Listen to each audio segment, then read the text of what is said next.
So yun, what's up, good day, hello mga idol. So may ginawa tayo ngayong China CRT TV.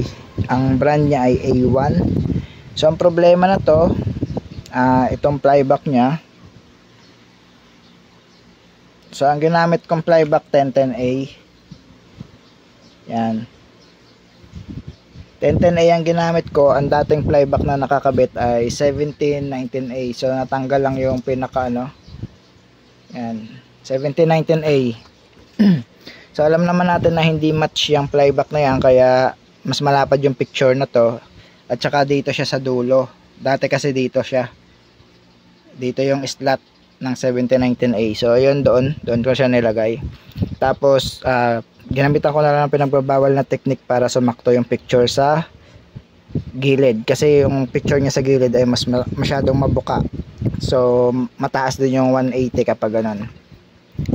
Tapos ang sira niya, hindi lang yan ang sira. So itong capacitor na to bloated na. Ayan. So pero ayos pa naman siya, tinester ko, okay pa naman yung capacitance. Pinalitan ko na lang rin siya kasi para iwas back jab. Tapos itong thermistor natin, ito, kasi yan may kulay rainbow na siya sa gilid, oh. So nagpalit na rin tayo kasi open na to siya. So open na yan mga idol. So ito yung tester natin. Yan, gumagana yan. So tignan natin.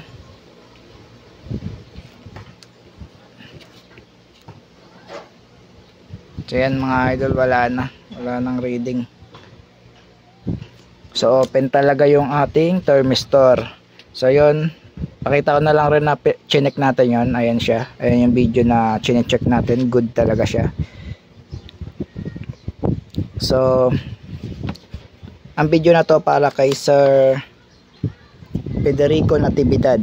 So sabi niya kasi sa comment, idol, pwede pa upload ang universal CRT board, wala din makuha na channel pero good lahat voltage niya, paano mag service mode. So nagtatanong siya paano mag service mode. So kung ganito ang jungle ng universal board mo, sir, LA76931K, so tuturo ko paano mag service mode at kung paano magkaroon ng masagap yan, no? Dahil walang masagap yan, so tuturo natin para magkaroon siya ng masagap. So yan, buksan muna natin yung TV natin. Iharap mo na yung TV dito sa harapan.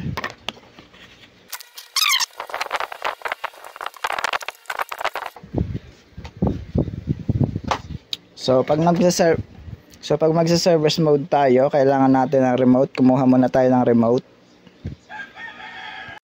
So bali ito mga idol, no, wag mo i-skip.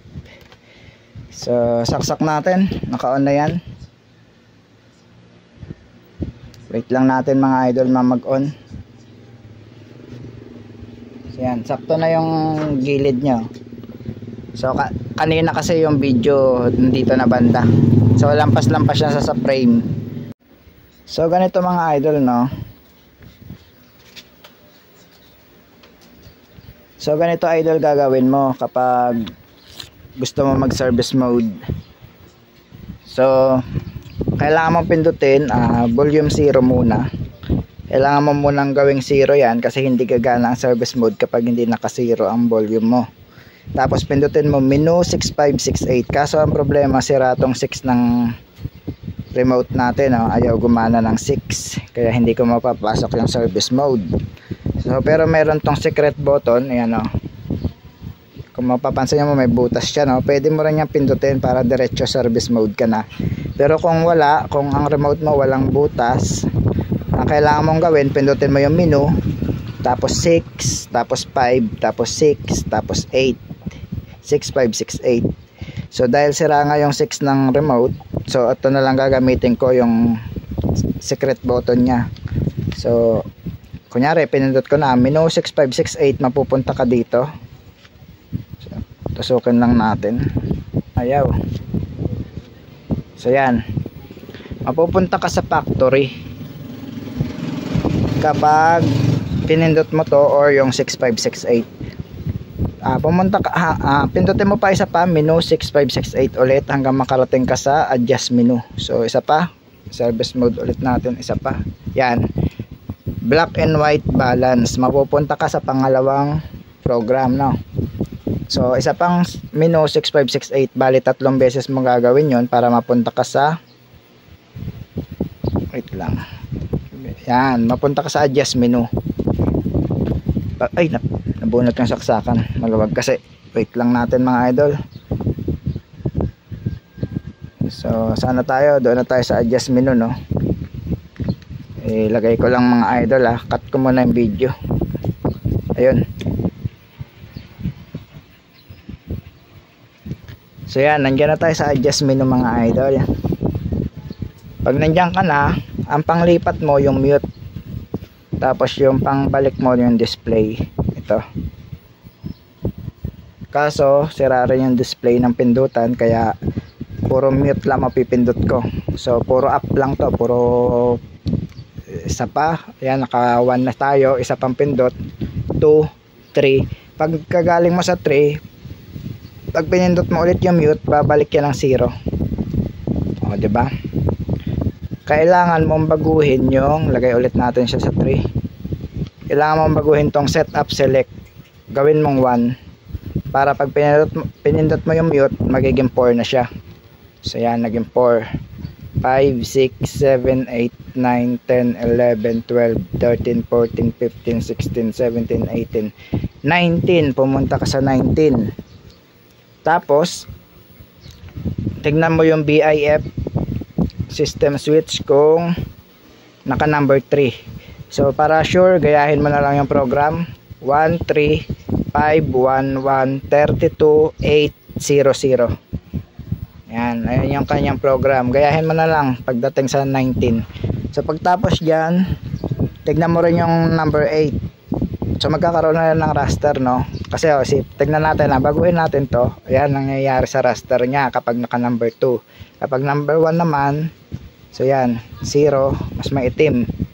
So doon lang tayo sa number 3 yan. Medyo kita yung pagkaputi. So pumunta tayo sa number 8.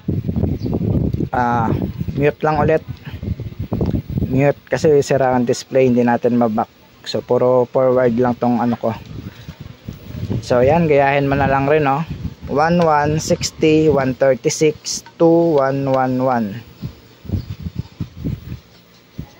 So pwede mong gawin tong ano, pwede mong gawin tong 32, yung 60, gawin mong 32, tapos ito ay 64. Kung ayaw gumana sa 60 at 136, yung frequency yan, pwede mong gawing 32 at 64 ito. Tapos yan, gayahin mo na lang. Kasi kung yung search type naka 0, tingnan natin ang mangyayari. Yan, black lang siya, oh. 'Di ba? Gawin natin 1. Kaya kapag may nabago dyan, hindi na yan makakasagap ng channel. Kaya pwede mong gayahin tong program natin. Tapos kapag nandyan ka na at may nasagap na siyang channel, wala namang siyang sound. So nabubulol tayo. Wala namang sound yung ating So pumunta kayo sa select, sa adjust menu number 5. So dahil puro forward na to, so tignan natin. Pumunta tayo sa 5. Yan.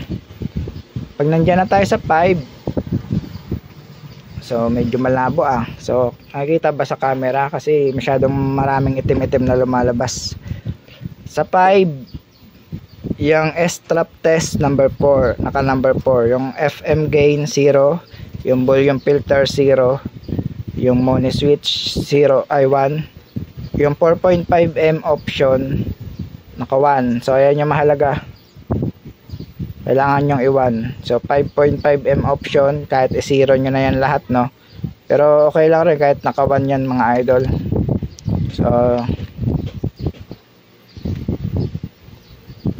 tapos ito naman para sa black and white, no, maka nakapal, pwede nyo na yan i-0 lahat, itira nyo lang tong 3.58, gawin yung 1. Itong PAL, kahit i-0 nyo na yan, yung PAL i-0 nyo na. Pero dito naka 1, so hindi ko na siya babaguhin, pero pwede nyo rin baguhin kung gusto nyo. So ayan, baguhin natin 0, 0, 0, tapos zero. Ang trabaho niyan pag nakaganyan kasi black and white yung picture nyo, no? So mas okay na yung isa lang yung gumagana, yung 3.58 para colored yung picture. So pag isa-save nyo naman mga idol, menu 6568 hanggang makarating kayo sa yan, bus open. Pag nasa bus open na, pwede nyong patayin yung TV. Yan, tapos i-on nyo lang ulit. Tapos wait nyo lang ulit na ano, mawawala na yung bus open sa taas. So yan wala na siyang bus open. So ibig sabihin, try mo ulit lagyan ng antena kung may masasagap na siya, no. Basta sigurado kang kompleto yung supply ng yung yung tuner. So tapos kung ganito rin yung jungle na ginamit sa TV mo, so pag ganitong jungle, malaking chance na ganun din ang problema no. Baka nabago lang yung sa program. So hanggang dito na lang mga idol. So sana napaliwanag ko ng ayos. So don't forget to like, share, and subscribe, at pindutin na rin ang notification bell para lagi kang updated sa aking mga new videos.